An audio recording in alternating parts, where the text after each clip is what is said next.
I'm really happy to be here. Susan knows me from a lot of activism events. Now, several months ago, I was asked to participate in a roundtable with Congresswoman Nita Lowey and many health professionals and insurance people over at the White Plains Hospital. They were having a hard time getting people to speak, and I'll tell you why. So I am one of the 30 million people currently using the ACA known as Obamacare. Up until 2005, I'd always had my own health insurance, and then I graduated from college in 2008 and lost insurance. Of course, I wasn't in school anymore. And then at that time was $600 a month without a job. How do you get health insurance that way? So eventually I got a job. It was a great job with health insurance, but I could never access it because I never had time to take off to go to the doctor. So it wasn't until I had a horrible case of pneumonia that I had to take off from work and get to a doctor. Then I lost the job, lost the insurance. Then I went from job, not having a job, not having a job. And when I had the jobs, it wasn't enough to pay for insurance. So I finally said, screw it, and I paid a tax. And that was easier. Well, finally, this past year, I actually got onto Medicaid. And am I happy about it? Well, it's an embarrassing thing for many people to say they're on Medicaid, and that's why they couldn't get people to talk at this conference. But I'm proud that I'm on it and that I have access to health care. So,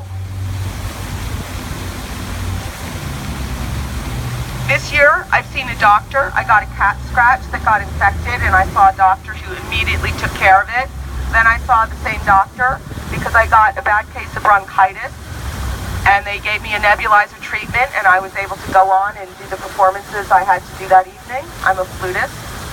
And then I had to see the doctor again for another case of bronchitis, and immediately was also ordered an inhaler. Plus that doctor advocated for an antibiotic for me. I'm allergic to antibiotics. I'm only not allergic to the most expensive antibiotic there is that you can never get. But she advocated for me to have that. So I was able to get that. And I believe that waiting until an emergency happens is not the way to stay healthy. Being healthy means taking care of problems before they develop into emergencies. And that is what will be driving down healthcare costs as people are able to access doctors and their own health team and not end up in the emergency room all the time. So that's enough about me. The other big part of my life is,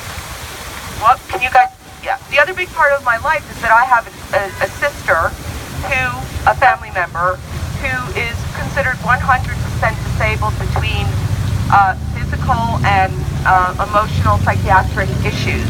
So, before she was able to be onto Medicaid and Medicare herself, I was the one who had to drive her everywhere and go to every doctor's appointment and lose jobs because I could not take her to appointments.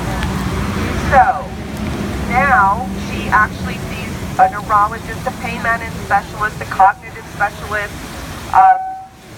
And the point that I'm trying to make here is that she is now able to actually be empowered in her own life and access doctors without me having to drive her everywhere. She has transportation associated with this. So it's also saving my life. So she goes to a program called PROS, which is personalized recovery-oriented services through the Mental Health Association in Rockland. She goes there 2 days a week. She has access to a psychiatrist who orders her medicines that are what she needs, not what some insurance standard says she should be on. And so the issue now is that many of the people in her program, when you're dealing with people who have psychiatric issues, they have to be on certain medications. They can't have gaps in their care and then all of a sudden be off their medication or not have access to their psychiatrist.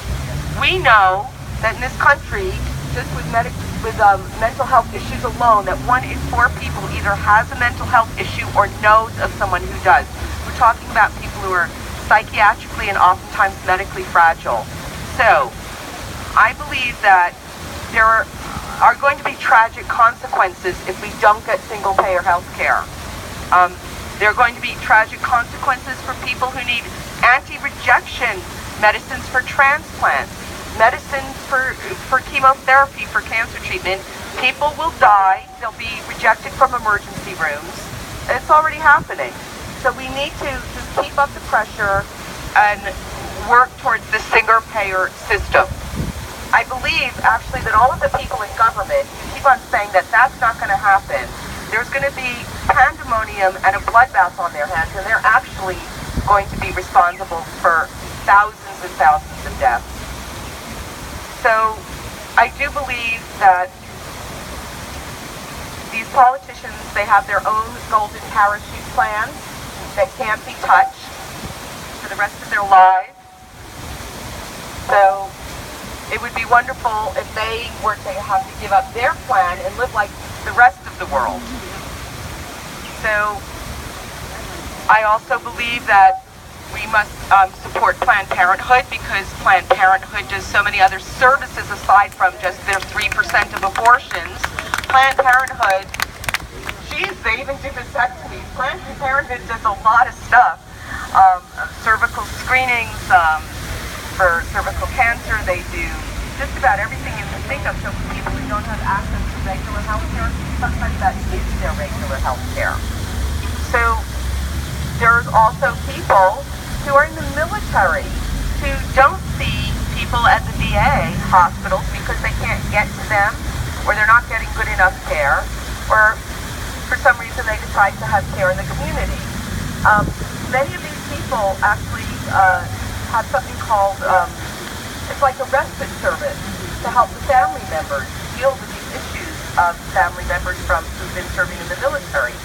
And families that have very fragile children and elders, they need this respite care.